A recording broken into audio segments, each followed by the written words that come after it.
Good morning, all. Welcome to the press, to this news conference.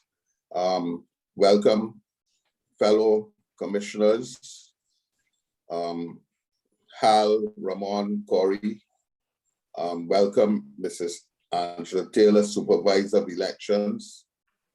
Before we get into the press conference, I wish you all present here a happy, healthy, and prosperous 2022 and beyond. And I'm sure that you all wish the same for me, and I thank you very much.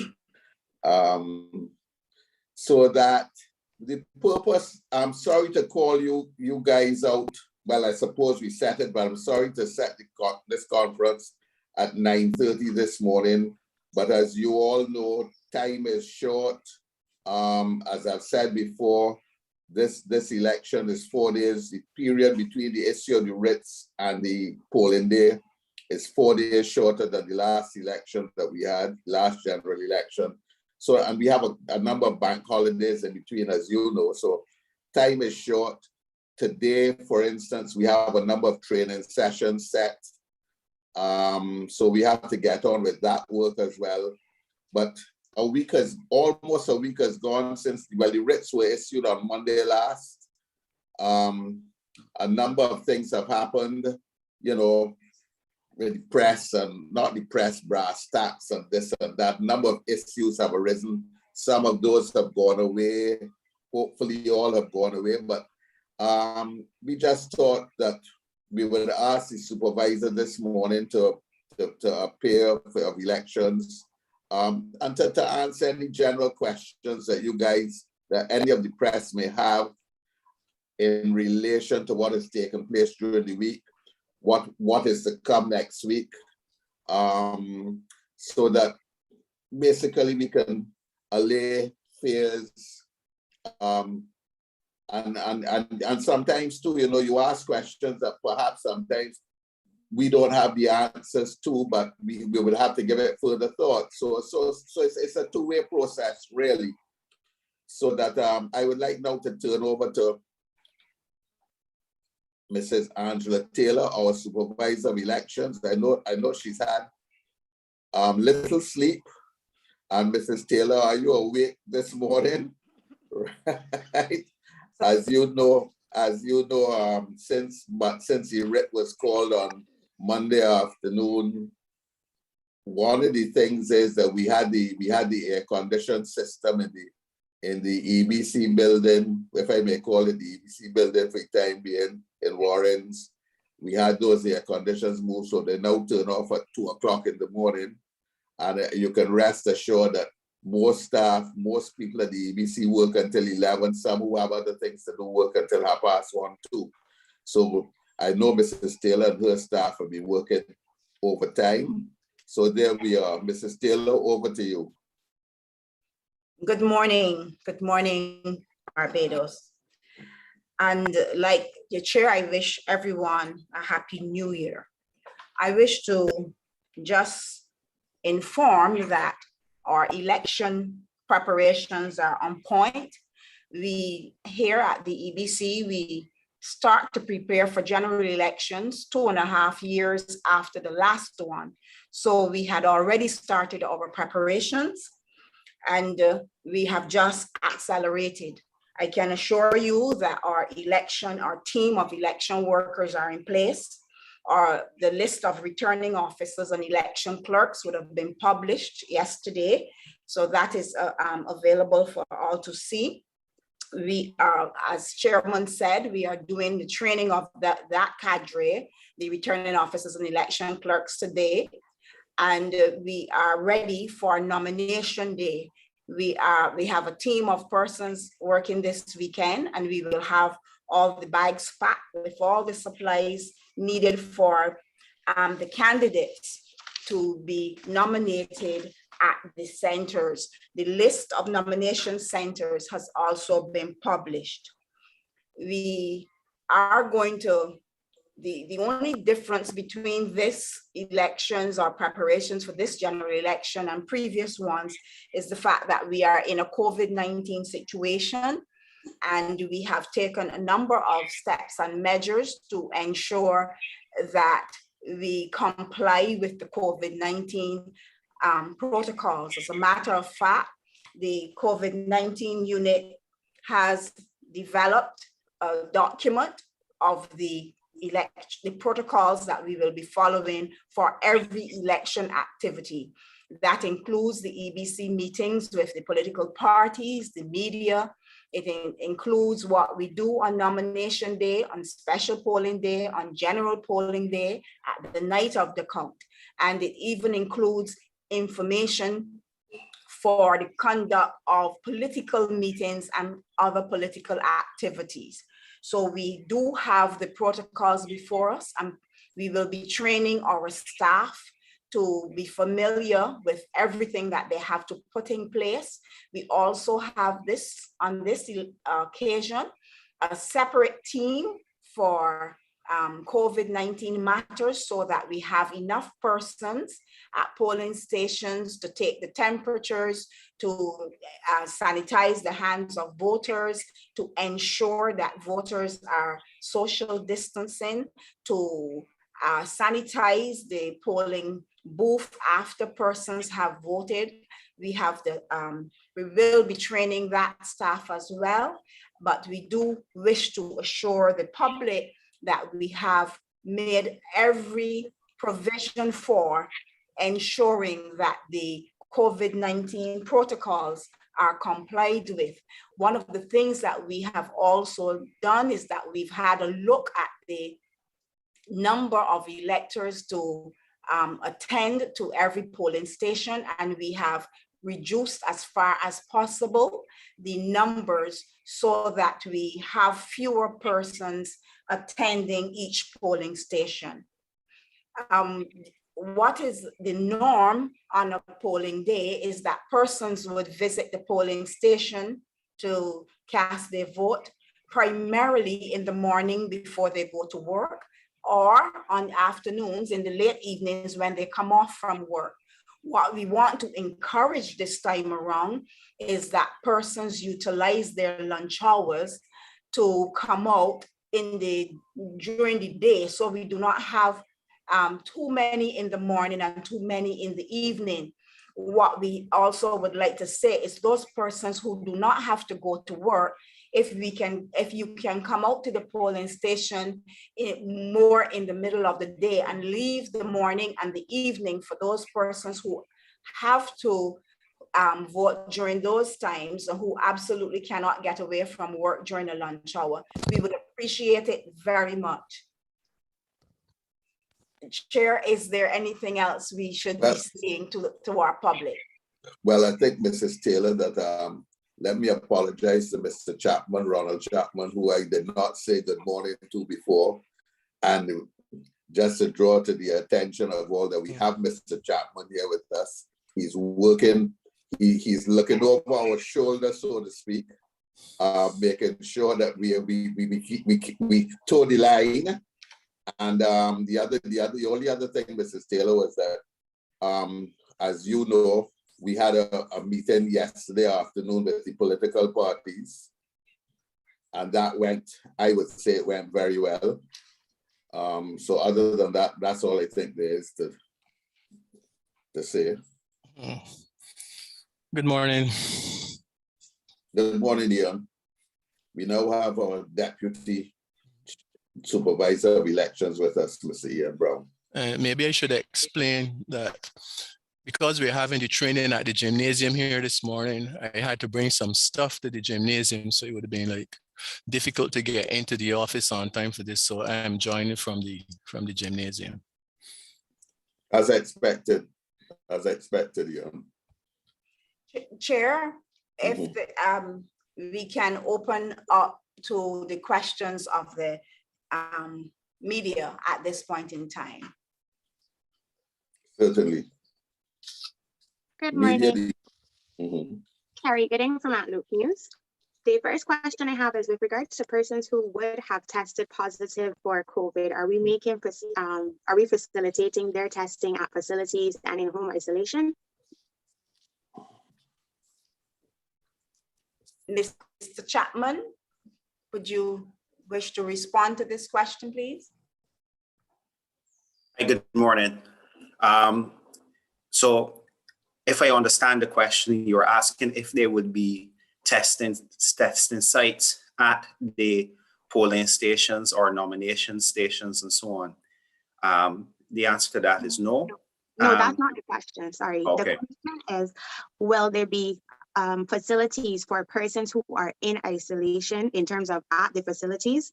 Will they be allowed to vote? And then in terms of those who are in home isolation, will we be doing mail-in votes, or will somebody be going in to collect their votes? How do positive persons get to vote? Persons who are positive for COVID, we are asking those persons who are in home isolation to please stay at home.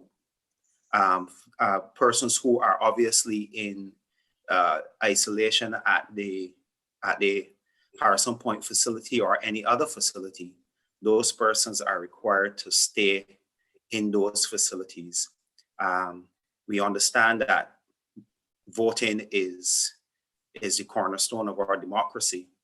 However, we are still in a pandemic and those persons are highly infectious. And we wouldn't want those persons to go out to a polling station where we know that we have all cadres of Barbadians there. We have the old, we have the infirmed, we have the young and the strong, we have those with medical conditions and so on. So we still want to be safe, and we are asking persons who know that if they are feeling ill, please stay at home. If you know you have a confirmed diagnosis for COVID and you're in isolation, that is what isolation is. You stay put. Thank you very much. So if you're positive, you don't vote this election? That is quite correct. If you're positive, you stay at home. You're looking surprised. If you are ill in the hospital, you stay in the hospital. Remember that the Harrison Point facility, as well as the other facility, which is Sun Bay Hotel, which is being used for isolation, those are extensions of the Queen Elizabeth Hospital. They are hospital facilities, and home isolation is not supervised by the government in the fact that we take over your home, but we do supervise those persons and we do offer surveillance for those persons and so on. And we are dealing with a highly infectious disease. If persons, let me just say this, if at the point in time we have protocols in place for if someone turns up and they have signs and symptoms of COVID, we have protocols in place for that, because obviously there are some persons who may feel ill or may not recognize that they're ill or may be asymptomatic. At the polling stations, we do have protocols in place for that. But we are asking Barbadians, please, if you know you are ill, if you know you are infectious, please do not come out and share that infection with others. Good morning, Mrs. Taylor. Barry Allen here from the Nation newspaper. Happy New Year to everyone. Ms. Taylor, one thing we've learned in the last year with COVID-19 is that protocols create bottlenecks.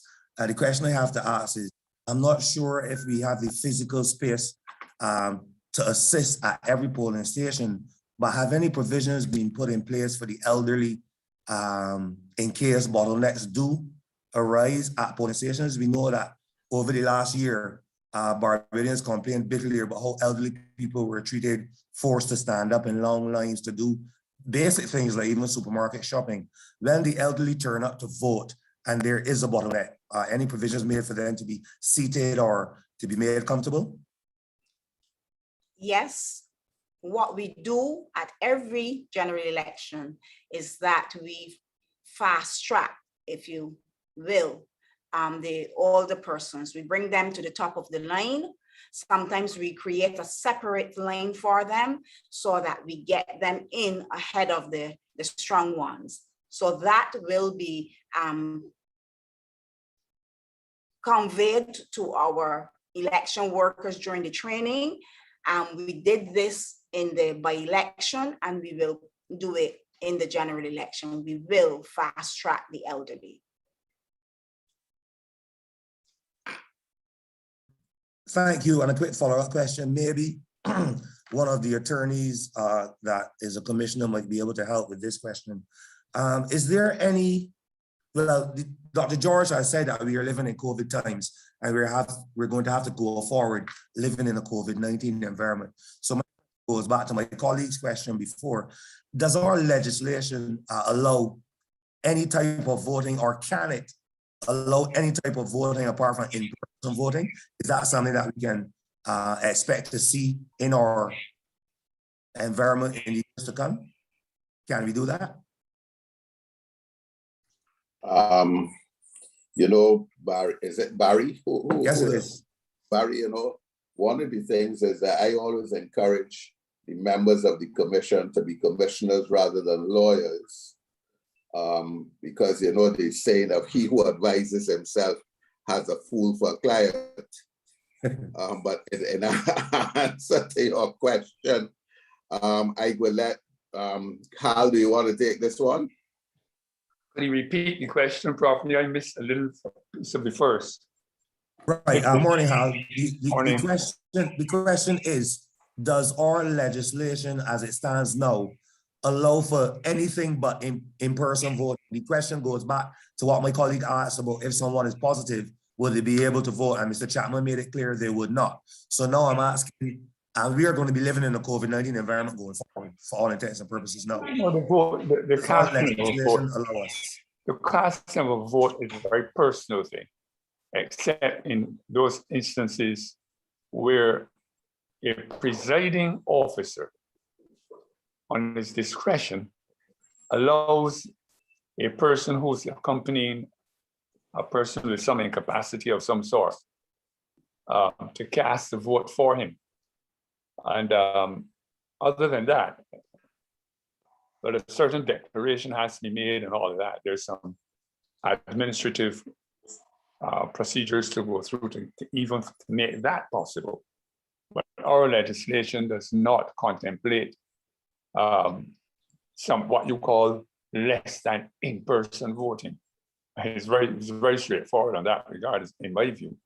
I see no indication that it was ever within the contemplation of the drafters to not the drafters, the legislators, to allow people to vote for other people. Perhaps I can add something further to the answer to the question. We are at the EBC always looking at ways to improve, and with the advent of COVID-19, I am sure that there will be a time in the short future when we do sit down and discuss this matter of voting other than in-person voting, and see where we can take that. Thank you. Of course, Ms. Taylor. Of course, Ms. Taylor. I understand your your assurance to the newsman, the press person, that something like that will come under consideration. But let us take this thing to its logical consequence. One of the main safeguards in the electoral process is to avoid fraud. And in my view, any process that would permit people to vote for others on a wider scale than is presently allowable is opening the door to fraud, especially in a technological age where fraud is such a ready problem with all kinds of things. So while you assured the questioner of the willingness to sit down and look at these things that may seem to be problems, that may present problems in this kind of environment, I would caution that you do not create any false sense of hope that something like that would be implemented by any administration in the future in Barbados, given the overriding objective of avoiding fraud in the electoral process. I see the chairman is smiling. So no, so the press has just had a little insight as to what goes on at EBC meetings, proposals and objections and pros and cons and what have you. So that that basically that this is a discussion for an EBC meeting in the future. We'll take it from there. It's not all good. Just following up on that, Mr. Haynes. So Jamaica would have held elections and Jamaica made provision for persons who are positive. I understand not wanting persons to come out into the public domain. I understand not letting someone vote for someone. However, there are such things as mail-in votes. And then within, let's say Harrison Point, can Harrison Point have its own quote unquote polling station for persons who are positive, but not on ventilators? Because everybody who has tested positive isn't bedridden, sick.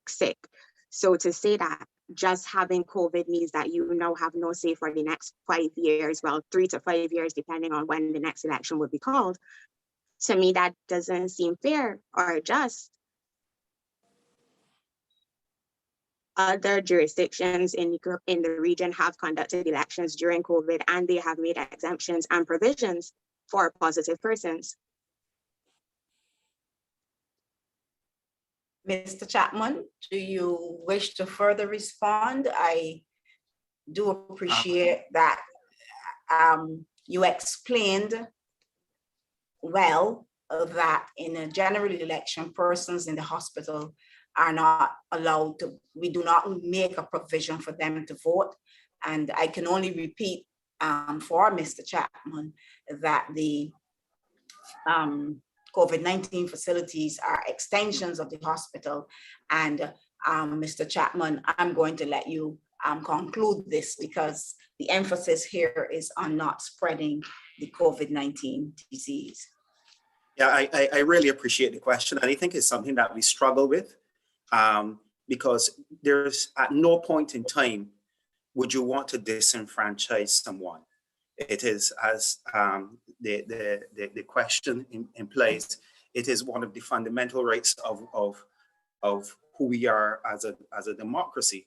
However, we have to recognize, and I will repeat it, those isolation facilities are extensions of the QEH. They're not, and I wanted to frame it like that. They're not institutions in themselves. And I do not remember any time in the past where we provided, and I'm not part of the Electoral and Boundaries Commission, but I'm just speaking from memory, where provision was made for persons who are in the hospital to vote. So that's basically the part of it. And a lot of those persons who would have been the QEH and so on, those persons are, a lot of those persons are not infectious. They would have been there recovering from heart disease, maybe trauma, some sort of trauma or something of that sort. What we have now is a disease that is highly infectious. We have just been told by the chief medical officer not too long ago that we have Omicron here in Barbados. And we know that Omicron it is even more infectious than Delta. So we have to be able to balance those two.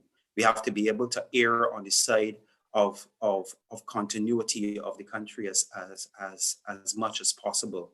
I recognize, as I said, it is a tough pill to swallow. It's a tough pill to swallow for anyone who wants to be a part of this process. But we have to be our brother's keeper. We have to ensure that something that is highly infectious, while you may be out may go out and exercise your democratic right, you don't want to do so at the peril of the same little old lady that we spoke of, that the question was asked of the provisions we are making for, or maybe someone who came out to vote and have a heart condition, who have uncontrolled diabetes or something of that sort, and put their lives in danger. I think that we want to be able to frame it like that so that we recognize that this is a significant risk. No, I'm not saying that people who have COVID cannot vote. I'm sure that at some point in time, someone will turn up who did not know that they have COVID or did not recognize that they have symptoms, and they will probably turn up, and they will turn up at the polling stations. And for that reason, we have made special provisions for, we have put protocols in place to ensure that if we do come across someone like that, that person is processed quickly, and that person is dealt with in a way that reduces risk to everyone else at the polling station. Thank you so much. Madam CEO, I want to suggest that the question by the young lady, I don't remember her name, Luke News, contains an element of law which should go beyond Mr. Chapman. The chairman made a very, very telling point earlier, when Mr. Aline, I believe it was, asked one of the lawyers to comment on something, that he always cautions the lawyers on the commission not to behave like lawyers. And he quoted that famous aphorism that a lawyer who has himself a client, he said a fool, but he was probably being a little less, little more euphemistic. It says an ass for a client. That's the usual thing. What I consider here is that Mr. Chapman is being asked to give an opinion on something which has a legal element attached to it, a strong legal element, and that it would be a better position to defer any opinion on this until the legal advisor to the commission expresses an opinion on it. I have been in the electoral process hands-on as a returning officer on a few occasions. And yes, we're speaking about COVID, but COVID has brought new things with it, which were heretofore, not taken into consideration in our laws. And I have seen on many occasions people who could barely hold their head up being brought out of places like district hospitals and other infirmaries to go to vote. So that the question by the young lady is a very relevant question, because if somebody is at, as she pointed out, Harrison, there may be some means of reaching out, having that person put an X on put a mark on a ballot. So I think it goes much further than just passing off a definitive statement that it cannot be done because of this and because of that. I believe that is certainly outside Mr. Chapman's competence, because it has an impact on law. And I think it would be wiser to have an opinion on this, so that the position of the Electoral and Boundaries Commission can be based on a solid legal opinion rather than that of Mr. Chapman. And Mr. Chapman would know this is no aspersion on his competence. His competence is that as a health official, not a lawyer. And this thing does have a legal element attached to it. That's my advice in this regard. Thank you. I have a question for the chairman, Mr. Haynes. In the last 72 hours or so, there has been a significant amount of public discourse regarding not just the publishing of the voters list, but the way in which the voters list was published, that being online, and a copy, as I'm sure you know by now, was circulated all across the country, maybe all across the world. I would like to explain to Barbadians the thinking of the Electoral and Boundaries Commission in terms of how this was done and how it released this list. We know that by law, the list is always published.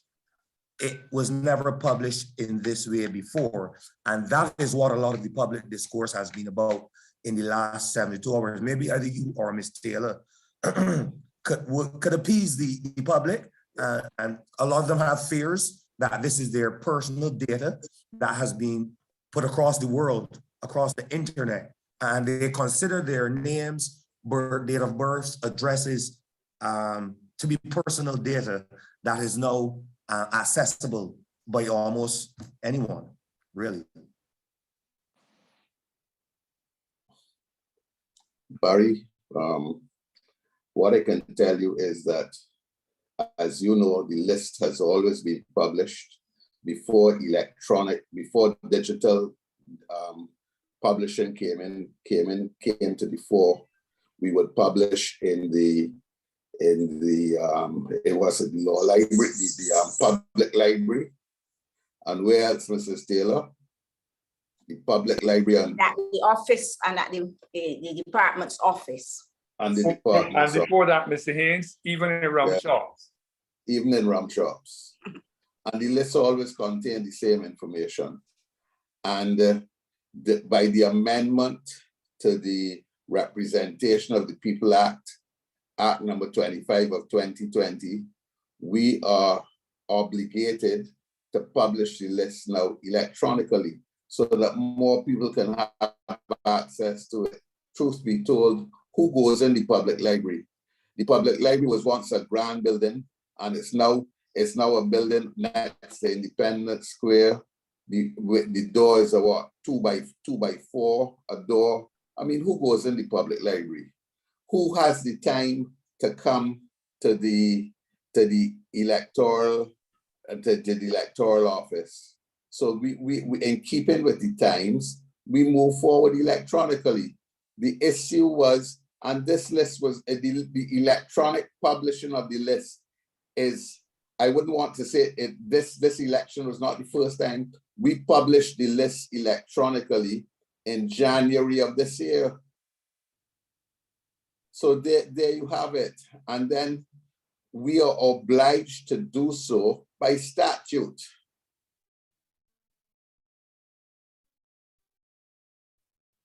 I heard somebody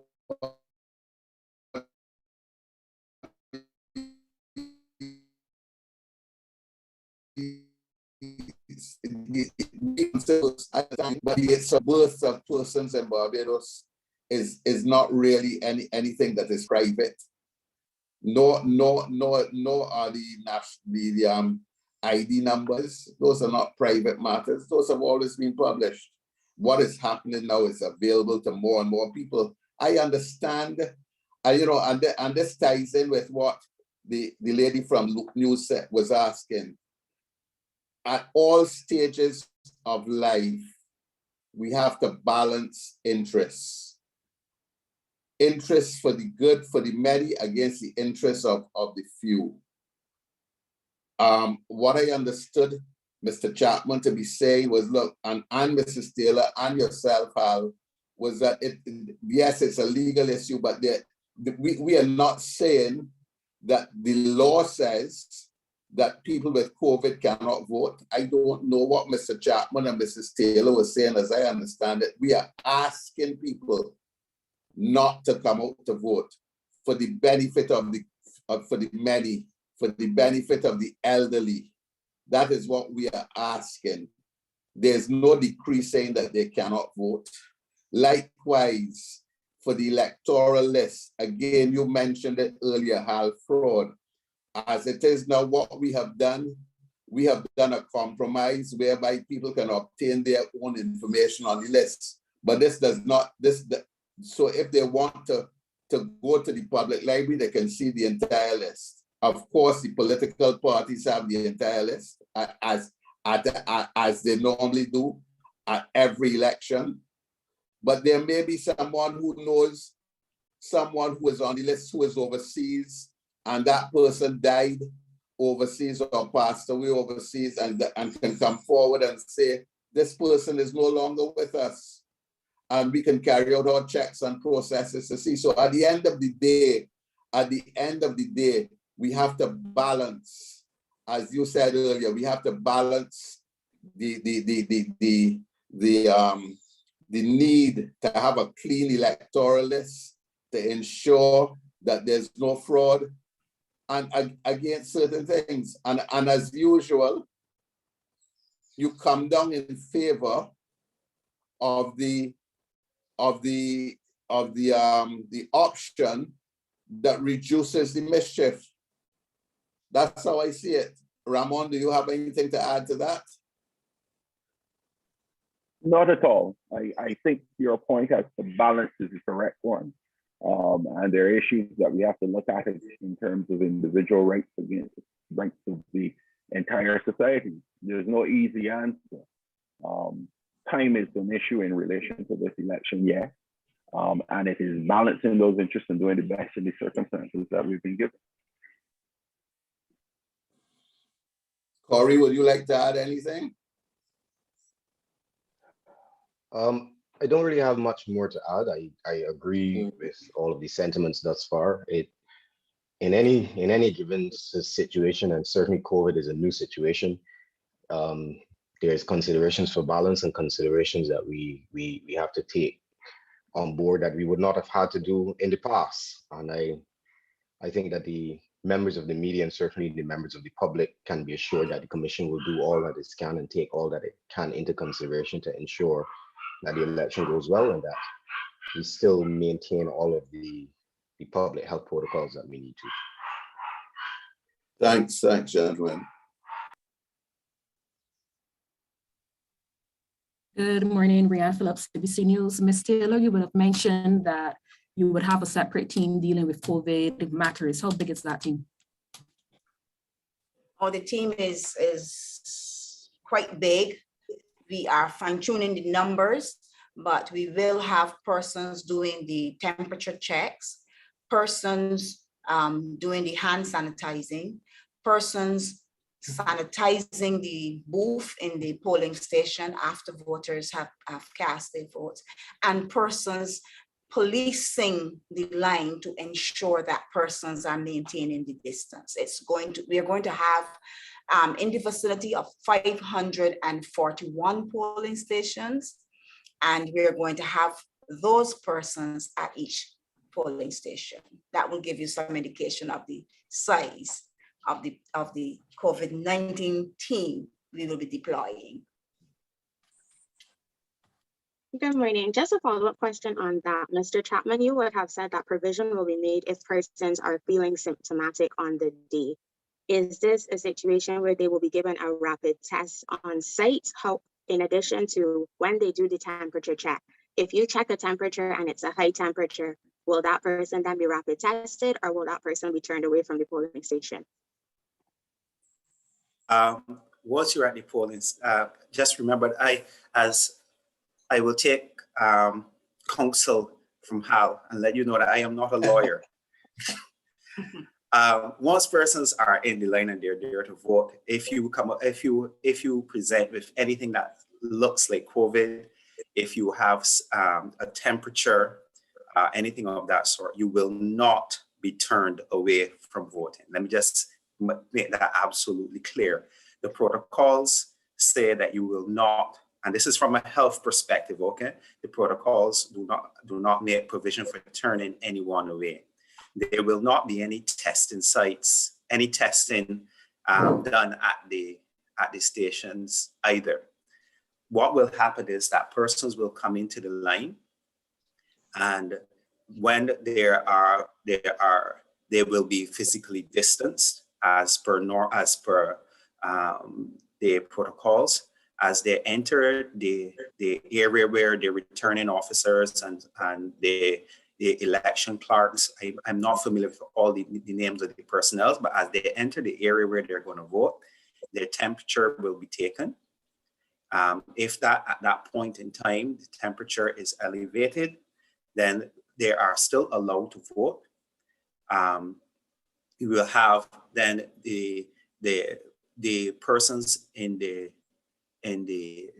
voting area will, by protocol, all have on their masks and face shields and so on. Once that person has voted, and this will be on continuously. Let me just say that this is part of the protocol.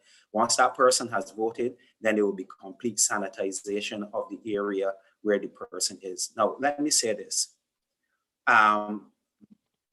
This is not, and we have to look at parallels when we look at processes and so on. There are many persons in Barbados now who have COVID, excuse me, who have COVID and don't know that they have COVID. And they go to the supermarket every day and we stand in long lines and we go up to the supermarket counter with our groceries, we physically distance, and we put our groceries on the table, on the conveyor belts. We pay for them and we go. Okay? The whole, and their temperature checked before they go into the supermarket and their hands sanitized. So the process is basically akin to that. However, the difference is if we recognize that you do have a temperature, the first step in the process is to pull you one side and take the temperature again, because you recognize that sometimes you can have an elevated temperature from just walking through the sun because the thermometer takes surface temperature of the skin. So we pull you one side, we let you stay in a little area for a couple minutes so that your temperature will normalize. If your temperature is still elevated, then you go straight in. We allow you to do your voting. We allow you to move along quickly so as to reduce risk to anyone else. So the process is designed in such a way not to hinder the voting process. We know that sometimes you can go to the polling stations and the line may be a little long. So you don't want to have procedures in place that do not add value to the reduction of risk, but holds up the process. So we want to be able to reduce risk, but yet allow people to vote and vote as quickly as the process would allow. I hope I answered your question. Yes, please. Just a follow-up question for Ms. Taylor. With respect to in usual times, it's from 6 a.m. to 6 p.m. for voting, and we tend to have the count during the night. With all these provisions in place and how many persons will be there, the social distancing, do you expect that our returning result will come the next day this year? And is there any cutoff point for persons in the line? I know in the past, once you're in the line by 6 p.m., you're allowed to be there. Suppose there are persons there to be processed all down to, let's say, 10 p.m. As long as persons are in the line by 6 o'clock, they will be allowed to vote. So if it takes them down till 10, that will dictate the time that we are able to give the election results. I would have said a little earlier, and I would like to repeat, we are encouraging, we can do more than encourage persons to come out to vote during the middle of the day, rather than all coming in the morning or all coming close to 6 o'clock.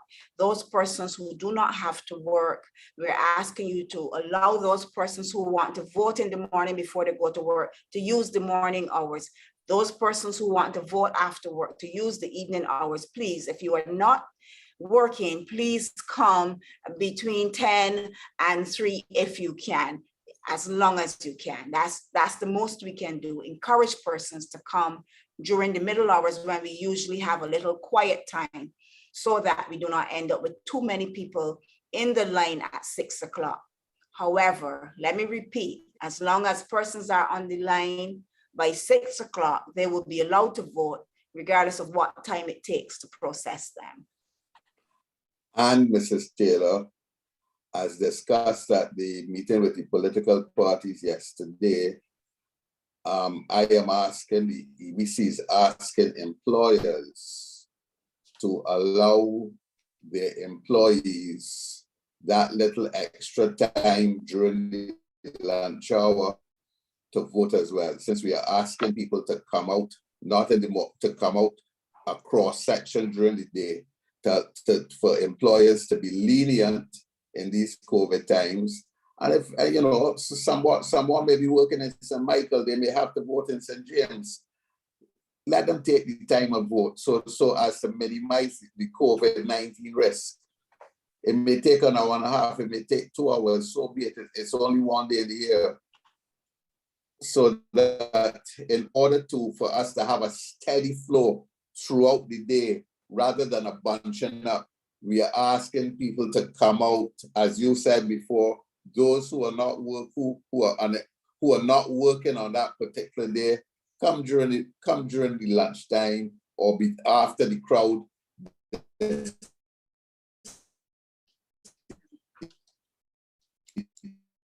Who want to vote during the middle of the day as well, so as to avoid that risk and to reduce this of COVID-19, as Mr. Chapman has said.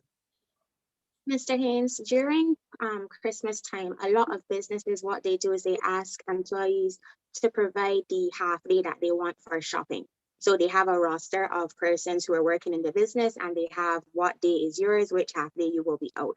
What about even asking employers to maybe put a roster in place for that day and having persons go off at 8 p.m., these 4 clients go off at 6 p.m., at 2 p.m., so that it's not just lunch hour, because almost everybody takes their lunch hour around the same time. So why not ask businesses to create a roster for the day and allow maybe 10 employees or 20 employees, depending on the size, to go and vote at particular times? But that's a very good suggestion. I thank you for it. And the employers that can afford that, we would ask them to put those measures in place.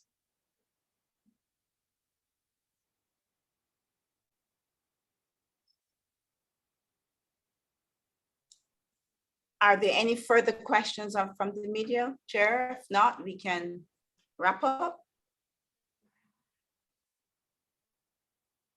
Any further questions? Anyone? Just one more thing with regards to the list, and I know Hal would have said that we can also take guidance from somebody, a legal advisor, after this. But right now, I know you're weighing the good against the bad, the majority versus the minority. I understand those scales. However, when we talk fraud, at present, you're talking fraud locally, as opposed to talking fraud globally. So right now, the biggest situation or the biggest scare that people have is the fact that those are your 2 verification points for a lot of the financial institutions in Barbados. If I call right now and I say, hi, I'm having a problem with my card, it's not going through, the bank is going to ask me, what's your national registration number? I'm going to say that. They're going to ask me, what's my address or what was my first address? And I'm going to have that. That information is now out there for somebody who's not even local. So before, it was just looking at locals who are mischievous, who could go into the library, who could go into the rum shop and do these things. But now it's out there on a grander scale in terms of globally. I just wanted to put that out there when we're weighing in terms of the fraud. Thank you.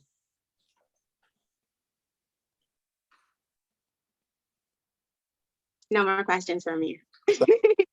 Thank you. No, I understand your point. That's a very good point. And it obviously has to go in the balance. Okay, Chair, if there are no further questions, thank you. We can wrap up. Thank you, Chair. Good morning.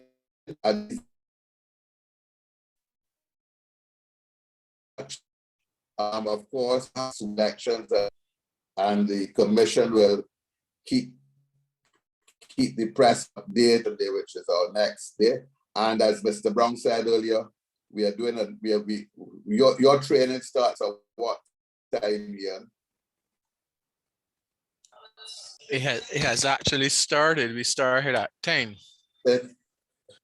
And it will continue now until about 6 this afternoon or so? No, hopefully not, Chair. Probably around 4:30. Yeah, we're supposed to be when it attempting to go lasts through the about- entire process of the elections. Right, correct. And we have things to do tomorrow. So we will keep the press informed, and the press, and as usual, we will be available to the press. And as long as Mrs. Taylor has an extra second or two, I have no doubt that she will make herself available to the press as well. Indeed, I will. Thanks everyone for coming this morning, and in particular, Mr. Chapman, we know you are all over the place. Thank you for your time this morning. I didn't say you were like Punka, but you're all over the place. Yes, right. You're welcome. Have a great day. Thanks everyone. Bye. Bye. Bye, thank you. Bye.